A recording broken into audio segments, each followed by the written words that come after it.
kuba abana b'Imana ntari ukwamagana amategeko cyangwa kwanga amategeko. Kuba umwana w'Imana ahubwo ni ugusohoza amategeko, wamara gusohoza amategeko ukava mu bubata bwayo, kuko ntabwo Yesu yaje gukuraho amategeko. Abana b'Imana rero barangwa no kuba baravuye mu bubata bw'amategeko, kuko amategeko yatubera umushora ni koko wo kutugeza kuri Kristo, kugira ngo dutsindishirijwe no kwizera. Ariko kwizera kumaze kuza ntitwaba tugitwarwa na wa mushorera ariyo mategeko. Icya gatatu kiranga abana b'Imana nuko baguma mu rukundo rw'Imana. Udakunda ntabwo azi Imana, kuko Imana ari urukundo. Umuntu nabesha ngo akunda Imana akanga mugenzi we ari kumwe, azaba ari ubunyabinyoma. Ntabwo waba udakunda umuntu ureba muri kumwe ngo ubeshe gukunda Imana. Ikimenyetso rero kigaragaza ko abantu bakunda Imana nuko bakundana ubwabo. Ingingo ya 4 igaragaza abana b'Imana nuko baba bayoborwa n'Umwuka Wera. Kuyoborwa n'Umwuka Wera bitandukana no guhabwa Umwuka Wera, bitandukanye no kubatizwa mu Mwuka Wera. Ijambo ry'Imana ravuga ngo abayoborwa n'Umwuka w'Imana nibo bonyine abana b'Imana. Ni intambwe ya 3. Bahawe Umwuka Wera bagira ubwoba bw'icyaha, babatijwe mu Mwuka Wera bakira impano, noneho bagiye kugera mu rwego rwo kuyoborwa n'Umwuka Wera kugira ngo bere imbuto. Mu iteraniro harimo abanyamubiri, mu iteraniro hakabamo abanyamwuka, mu iteraniro hakabaho abakamere. Abanyamubiri ni abantu bamenye Imana ariko bakayisuzugura, ni abantu bahawe impano z'Umwuka Wera ariko bagashaka kuzitegeka, ntibemere kuyoborwa n'Umwuka Wera. Icya 5 kigaragaza abana b'Imana kibaranga ni ababyawe n'Imana. Ijambo ry'Imana riravuga ngo ababyawe n'Imana ntibakora icyaha, kuko babyawe n'Imana kandi imbuto y'Imana ikaba iri muri bo. Angaro ntibashatse kuvuga ko umukristo adakora icyaha, ahubwo umukristo wabyawe n'Imana akagira imbuto y'Imana muri we ntabwo ategura icyaha, kuko Imana ibiri muri we nyine. Nuvuga ngo umukiranutsi akora icyaha kiticisha kuko atagitegura, ahubwo akagikora ari impanuka. Icyaha cyicisha bisobanura ngo gusenga everyday, gusenga buri munsi. Nusenga uzanesha, nunanigwa gusenga uzaneshwa. Senga. Turabashimiye bene data abatugana kuri channel ya Gusenga Everyday, turabasuhuza muraho neza. Tugiye kuganira ibintu 5 biranga abana b'Imana. Ibintu 5 biranga abana b'Imana nibyo tugiye kubagezaho uyu munsi wa none. Turebe urwandiko, turebe mu butumwa bwiza uko bwanditswe na Yohana igice cya 1 umurongo waho wa 12. Ubutumwa bwiza uko bwanditswe na Yohana igice cya 1 umurongo wa 12. Haravuga ngo icyakora abamwemeye bose bakizera izina rye yabahaye ubushobozi bwo kuba abana b'Imana. Abo ntibabyawe n'amaraso cyangwa n'ubushake bw'umubiri cyangwa n'ubushake bw'umugabo, ahubwo babyawe n'Imana. Abamwemeye bose bakizera izina rye yabahaye ubushobozi bwo kwitwa abana b'Imana. Uku kwizera bavuga abamwemeye bakizera izina rye, hari ukwizera ku buryo butandukanye. Mu Baheburayo igice cya 11 umurongo waho wa 1 aravuga ngo kwizera ni ukumenya rwose udashidikanya ibyiringirwa, kandi niko kuduhamiriza ko ibyo utareba ari ukuri. Kwizera ni ukumenya rwose udashidikanya iko ibyiringirwa, udashidikanya ko ibyiringirwa bizaba. Ahangaha rero kuko ariko kuduhamiriza ko ibyo tutareba ari ukuri, ahangaha babyita kwizera, ariko kwizera gukiza.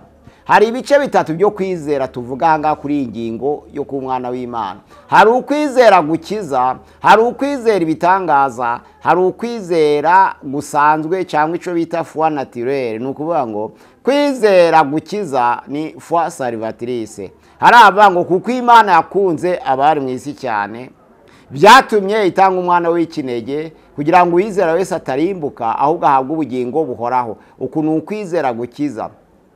niryo jambo rivuga ngo abamwemeye bose bakizera izina rye ntabwo duhinduka abana b'Imana cyangwa tuba abana b'Imana kuko twizeye ibitangaza, kuko hariya mu Bakorinto wa mbere igice cyaho cya 12 umurongo wa 8 haba ngo bamwe Imana ibaha impano y'ubwenge, abandi ibaha impano yo kumenya, abandi ibaha gukora ibitangaza, abandi ibaha kwizera. Aha kwizera ni ukwizera bita foi miraculeuse.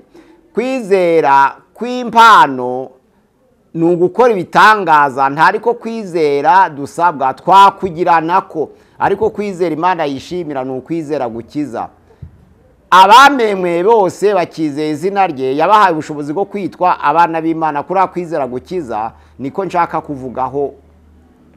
Abamwemeye bose bakizera izina rye, hari ijambo ry'Imana rivuga ngo ntibabyawe n'amaraso cyangwa n'ubushake bw'umubiri cyangwa n'ubushake bw'umugabo, ahubwo babyawe n'Imana. Uku kwizera rero gukiza niko kwizera guhisha ubugingo buhoraho, nkuko muri Mariko igice cya 16 umurongo wa 16 bavuga ngo ariko uwizera akabatizwa azakizwa, nawe utizera azacirwaho iteka.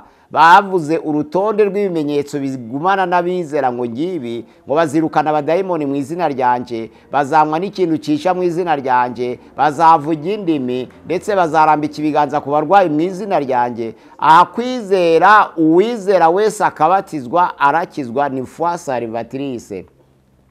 Anga rero iyi ngingo ya kabiri igaragaza ko turi abana b'Imana ni ukuva mu bubata bw'amategeko. Abagalatiya igice cya 4 umurongo wa 4, igice cya 4 mu Bagalatiya umurongo waho wa 4 haravuga hati maze igihe gikwiriye gisohoye Imana yohereza umwana wayo wabyawe n'umugore kandi wavutse atwarwa n'amategeko ngo acungure abatwarwa nayo kugira ngo biduheshe guhinduka abana b'Imana. Maze igihe gikwiriye gisohoye Imana yohereza umwana wayo wabyawe n'umugore kandi wavutse atwarwa n'amategeko ngo acungure abatwarwa nayo biduheshe guhinduka abana b'Imana. Kuba abana b'Imana ntari ukwamagana amategeko cyangwa kwanga amategeko. Kuba umwana w'Imana ahubwo ni ugusohoza amategeko. Wamara gusohoza amategeko ukava mu bubata bwayo, kuko ntabwo Yesu yaje gukuraho amategeko. Matayo 5 umurongo wa 17 kugeza ku murongo wa 19 avuga ngo mwitekereza ko naje gukuraho amategeko n'ibyahanuwe. Sinaje gukuraho amategeko, ahubwo naje kuyasohoza. Kwari ukuyasohoza mu ntege nke zayo, ariko Yesu amaze kuyasohoza abantu bava mu bubata bwayo. Ku ijambo ry'Imana ravuga ngo nukuri nukuri uko ibihe bizashira ntabwo amategeko azavaho n'inyugute n'imwe cyangwa agace kayo. Hariya ntibisobanura ko itegeko ritakwiyongeraho igice cy'iyo nyugute, kuko Yesu aruta amategeko kandi niwe mwami w'amategeko. Ahangaha rero ntabwo amategeko yavuyeho, kandi amategeko yose nta na rimwe ryo gutabwa, kuko ntabwo abanyabyaha bavuyeho. Timoteyo ya mbere igice cya mbere umurongo waho wa 8 haravuga ngo ariko tuzi neza ko amategeko ari meza iyo umuntu yagenjeje ibikwiriye amategeko, kuko amategeko atashiriyeho abakiranutsi, kereka abagome, kereka ibigande, kereka abatizera, kereka abakubita ba se na ba nyina, kereka abagabo bendana, keretse abarahira ibishushanyo n'abarahira ibinyoma, kereka abaramya ibishushanyo n'ibindi byose bidahuje n'inyigisho nzima. Nubango abagome, abasambanyi, abicanyi, abarahira ibinyoma, abakubita ba se na ba nyina, abagambanyi, abo bose n'ibindi bidahuje n'inyigisho nzima nibo bakwiriye amategeko. Ariko kuko abanyabyaha batavuyeho, n'amategeko nayo ntabwo yavuyeho. Ku ijambo ry'Imana mu Baroma igice cya 3 umurongo wa 20 haravuga ngo iyo hataza kuba amategeko ntabwo nazaga kumenya icyaha, kuko itegeko niryo rikumenyesha icyaha. Kandi hariya muri Yohana ya mbere igice cya 3 umurongo wa 4 haravuga ngo umuntu wese ukora icyaha abagomye, kandi icyaha nibwo bugome. Ubugome bisobanura ngo kwica itegeko. Amategeko rero ntiyavuyeho, ahubwo amategeko abereyeho abanyabyaha, ntabereyeho abakiranutsi. Nubango itegeko ribaho kubw'umunyabyaha kugira ngo rimuyobore rimumenyeshe icyaha icyo ari cyo, ko nta tegeko rihari ntabwo abantu bamenya icyaha. Muri Baroma igice cya 5 umurongo wa 12 haravuga ngo icyaha cyazanywe mu isi n'umuntu umwe, cyaha kizana urupfu, rwa rupfu rugera ku bantu bose kandi kuko bose bakoze ibyaha. Ariko hariya hepfo haravuga umurongo waho wa 14 haravuga ngo icyakora uhereye kuri Adamu ukageza kuri Mose urupfu rwatwaraga ndetse n'abakoze ibyaha bidahwanye n'igicumuro cya Adamu wasuraga uwajaga kuza. Icyakora uhereye kuri Adamu ukageza kuri Mose urupfu rwatwaraga ndetse n'abatakoze ibyaha bihwanye n'igicumuro cya Adamu wasuraga uwajaga kuza. Ahangaha rero Yesu yabyawe n'umugore kandi avuka atwarwa n'amategeko kugira ngo acungure abatwarwa nayo bibaheshe kuba abana b'Imana. Nuvuga ngo kuva mu bubata bw'amategeko biduhesha kuba abana b'Imana, kuko mu Bagalatiya 3 umurongo waho wa 13 haravuga hati Kristo yaducunguriye kugira ngo dukizwe umuvumo w'amategeko ahindutse ikivume ku bwacu, kuko byanditswe ngo havumwe umuntu wese umanitswe ku giti, kugira ngo umugisha wa Aburahamu ugere no ku banyamahanga bawuheshejwe na Yesu Kristo, kwizera kubone uko kuduhesha wa mwuka twasezeranijwe. Ahangaha rero ku murongo wa 10 haravuga ngo abiringira imirimo itegetswe n'amategeko bose ni ibivume, kuko byanditswe ngo havuma umuntu wese udahirimbanira ibyanditswe mu gitabo cy'amategeko byose ngo abikore.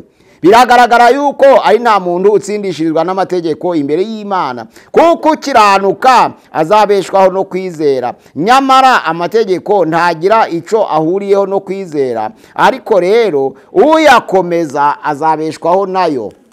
Ku murongo waho wa 23 aravuga ngo icyakora uko kwizera kutaraza twarindwaga tubehe gutwarwa n'amategeko dutegereje kwizera kwari kugiye kuzahishurwa. Ubwo nibwo burya amategeko yatubereye umushorera wo kutugeza kuri Kristo ngo dutsindishirizwe no kwizera, ariko kwizera kumaze kuza ntitwaba tugitwarwa na wa mushorera.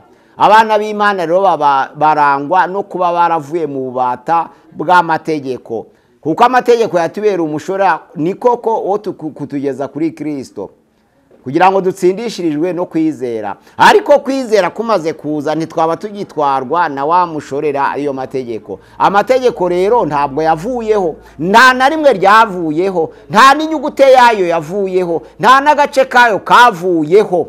Ariko Yesu ni umwami w'amategeko, kandi ijambo ry'Imana ravuga ngo utagira imbabazi ntazababarirwa mu rubanza, kuko imbabazi ziruta urubanza zikarwishima hejuru. Ni Yakobo igice cya 2 umurongo wa 13 haravuga ngo utagira imbabazi ntabwo azababarirwa mu rubanza, kuko imbabazi ziruta urubanza zikarwishima hejuru. Niba umuntu yaburanya agatsindwa arahanishwa itegeko, ariko uwaje akagira umutima w'imbabazi akamubabarira aruta wa wundi wahanishije amategeko, kuko imbabazi ziruta urubanza zikarwishima hejuru. Ahangaha rero umwana w'Imana arangwa no kuba atakiri mu bubata bw'amategeko. Si uko yanga amategeko, si uko yataye amategeko atumenyesha icyaha, kandi abereyeho abakiranirwa, kandi niyo dukoresha tuburira abakiranirwa.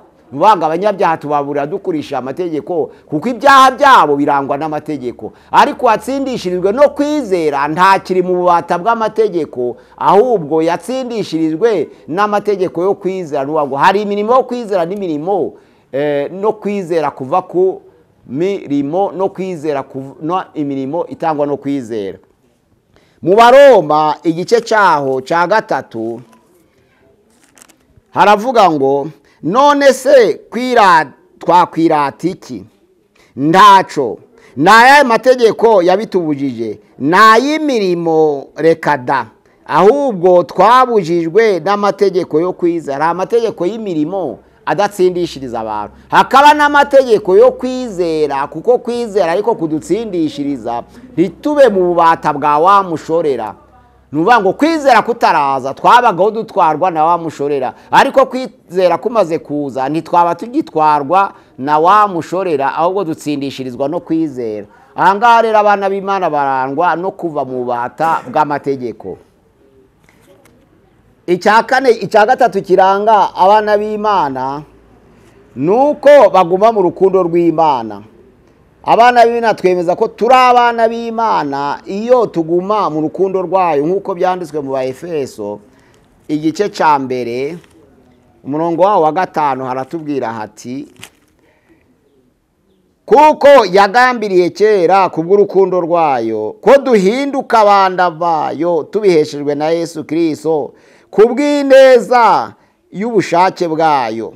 Ahangaha kuko yagambiriye kera kubw'urukundo rwayo ko duhinduka abana bayo tubiheshejwe na Yesu Kristo kubw'ineza y'ubushake bwayo. Ahangaha tumenyekana ko turi abana b'Imana iyo tuguma mu rukundo rwayo.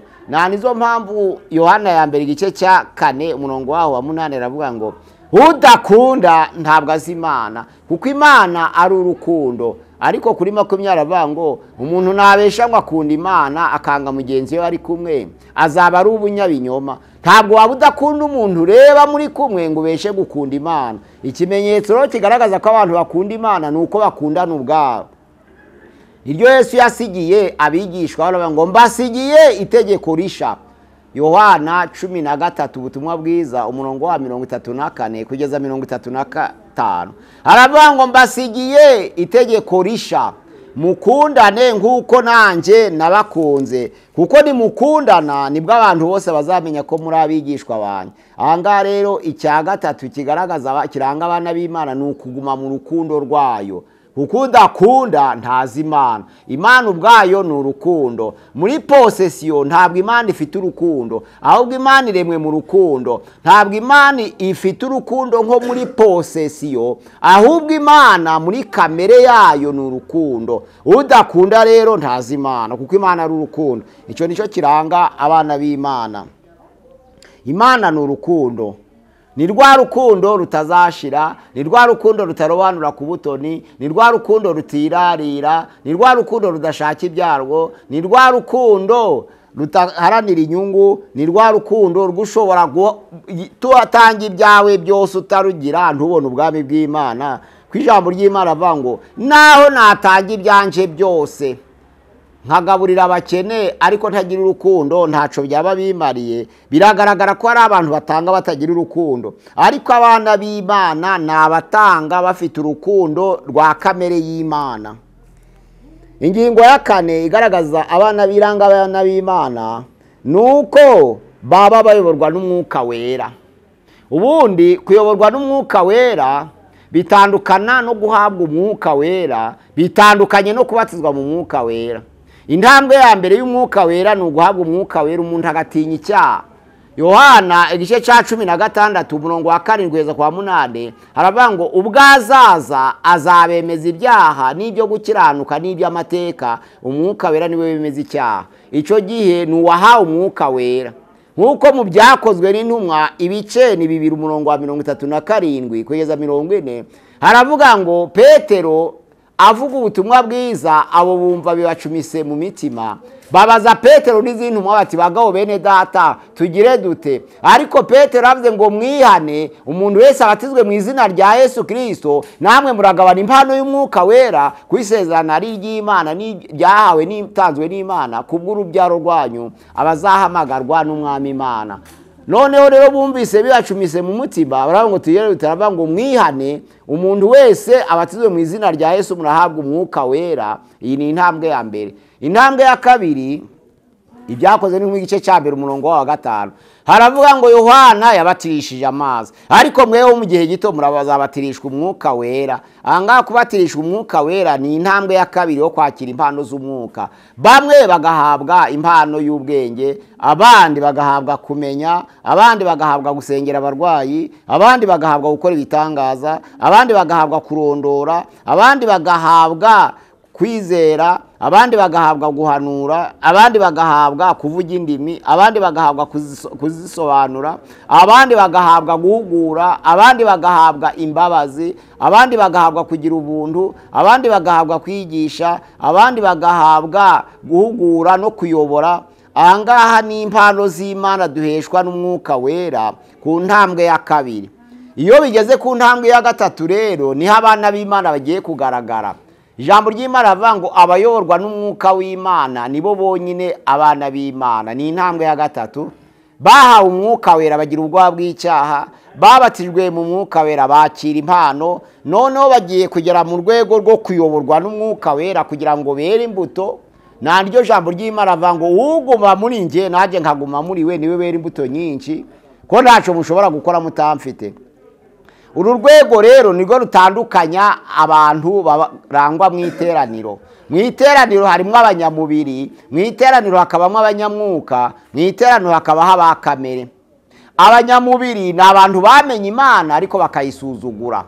Ni abantu bahawe impano z'Umwuka Wera ariko bagashaka kuzitegeka, ntibemere kuyoborwa n'Umwuka Wera.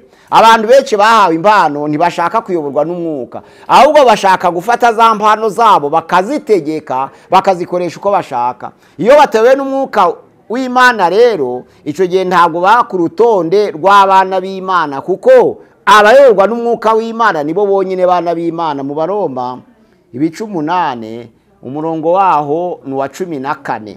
Abantu bashobora noneho rero guhabwa impano z'Umwuka ariko bakazitegeka, ntibemererwe Imana ibategeke ngo bagendere mu bushake bwayo bayobowe n'Umwuka wayo. Ahangaha rero baba banyuranije no kuba abana b'Imana. Abana b'Imana bayoborwa n'Umwuka Wera.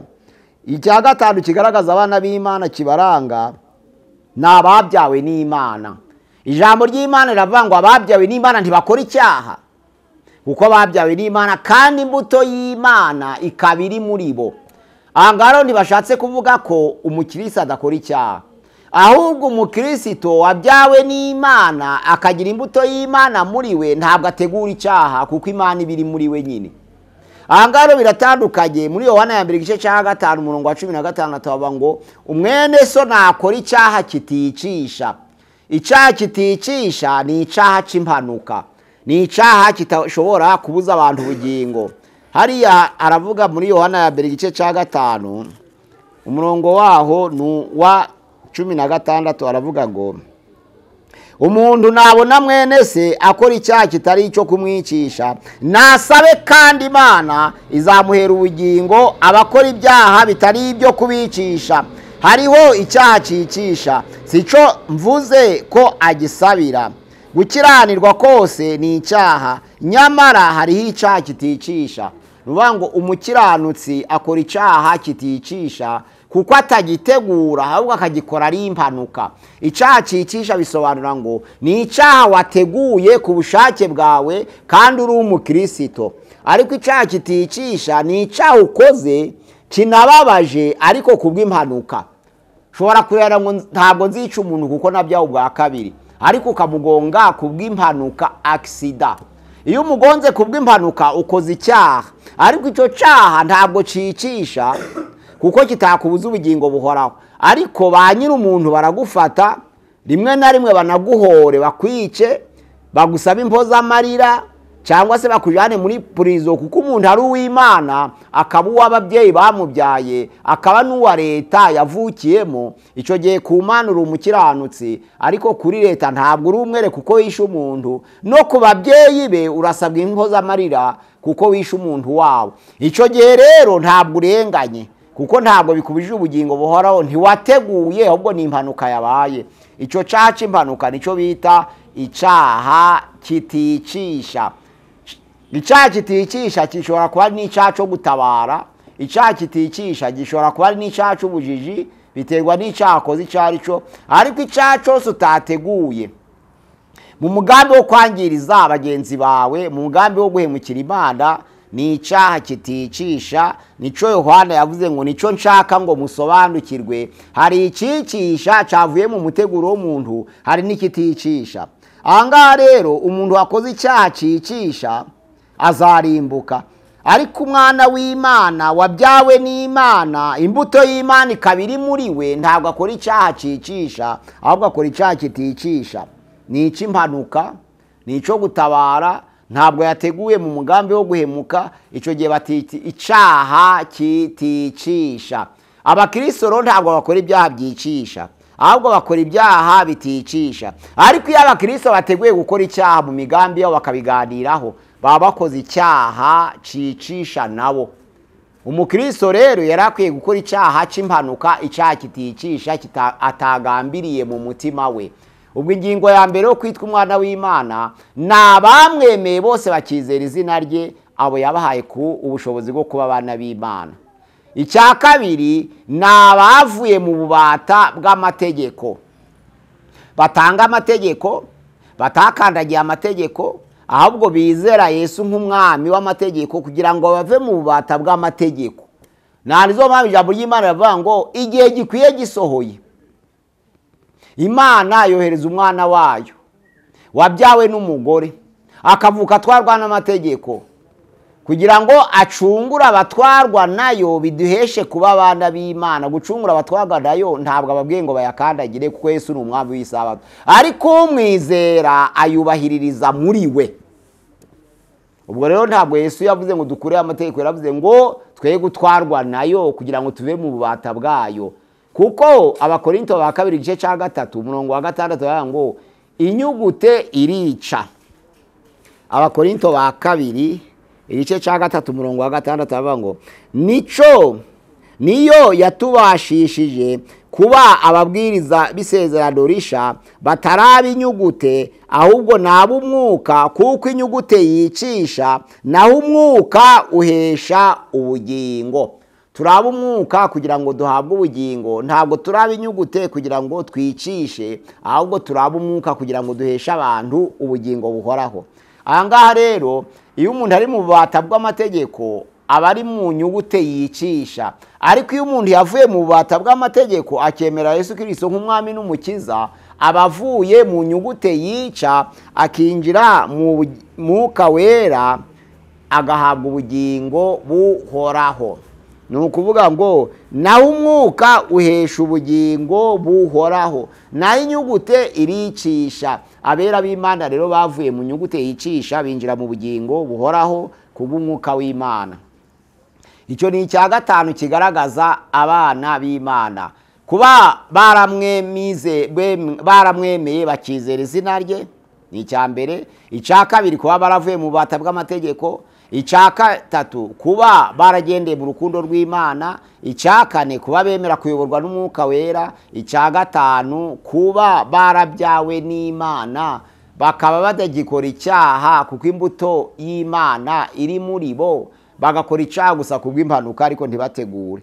Imana yacu dusange tumenye ibintu bitanu biranga abana b'Imana twese hamwe. Ni abamwemeye bakizera izina rye, ni abayoborwa n'umwuka w'Imana, ni abavuye mu bubata bw'amategeko, ni abagumye mu rukundo rw'Imana, ni ababyawe n'Imana ubwabo kugira ngo bave mu bubata bw'ibyaha. Babyawe n'Imana, ijambo ry'Imana riravuga ngo ntibabyawe n'amaraso, cyangwa ntibabyawe n'ubushake bw'umubiri, cyangwa ntibabyawe n'ubushake bw'umugabo, ahubwo babyawe n'Imana. Abo rero ntibakora icyaha kuko batagitegura, ahubwo bakora icyaha irari cy'impanuka, cyaca bakavuga ngo ni icyaha kiticisha kuko batagiteguye. Nabere ku Mana, ariko ni abanyabyaha mu bantu, ni abanyabyaha muri leta zabo, ariko nabere ku Mana.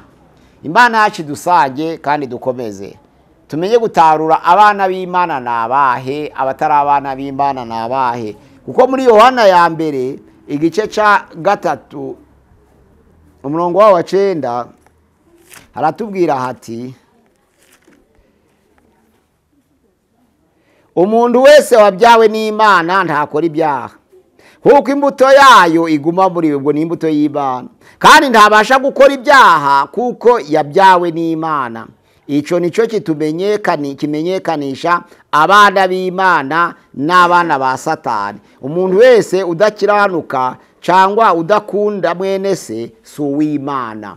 Iki nicyo gitandukanya abana b'Imana n'abana ba Satani. Nuko abana b'Imana babyawe n'Imana badategura icyaha, ariko abana ba Satani bo ni abanyabyaha, kuko Satani nawe ni umwicanyi, ni umugobe, ni umurimbuzi. Abana be rero nabo ni abarimbuzi, ni abicanyi. Ariko umwana w'Imana ntategura icyaha, kuko imbuto y'Imana iri muri we. Imana yacu dusange dushikame, dukomerere mu Mana kugira ngo twitwe abana bayo, twemere kugendera mu bushake bwayo, twemere ko twabyawe nayo, twemere kuva mu bata bw'amategeko, twemere kugendera mu rukundo rwayo, twemere kuyoborwa n'Umwuka Wera, twemere noneho ko twamwemeye tukizera izina rye, twemere kwizera izina rye, kugira ngo Imana iduhe ubushobozi bwo kuba abana b'Imana. Imana yacu idusange ibintu bitanu byerekana abana b'Imana ni ibyo ngibyo. Mu izina rya Yesu ndasengera bene data kugira ngo ibahe kubikurikiza, kandi ibahe imbaraga z'Umwuka Wera kugira ngo twese tugendere muri yo. Mana turagushimiye, turaguhimbaje, turi imbere yawe mu izina rya Yesu Kristo. Tuje uko turi kose, hari amagambo agaragaza abana b'Imana, abamwemeye bose bakizera izina ry'abaha ubushobozi bwo kwitwa abana b'Imana, ababavuye mu bata bw'amategeko yabaha ubushobozi bwo kwitwa abana b'Imana, abagendera mu rukundo rwayo ni abana bayo, abayoborwa n'Umwuka Wera bose nibo bana bayo. Ahangaha ababyawe n'Imana ntabwo babyawe n'amaraso, ntabwo babyawe n'ubushake bw'umubiri, ntabwo babyawe n'ubushake bw'umugabo, ahubwo babyawe n'Imana kugira ngo babe abana b'Imana. Ibyo ni byo bimenyetso byerekana abana b'Imana. Mana turasenze kugira ngo ushoboze abana bawe, ubwoko bwawe buri hirya no hino, ushoboze itorero ryawe kugira ngo bose bagendere mu bushake bwawe kandi bitwa abana b'Imana. Tubyambaje mu izina rya Yesu Kristo umwami wacu, amina. Ipasire Mpazibire gubagejeho ikiganiro kuri channel ya Gusenga Everyday.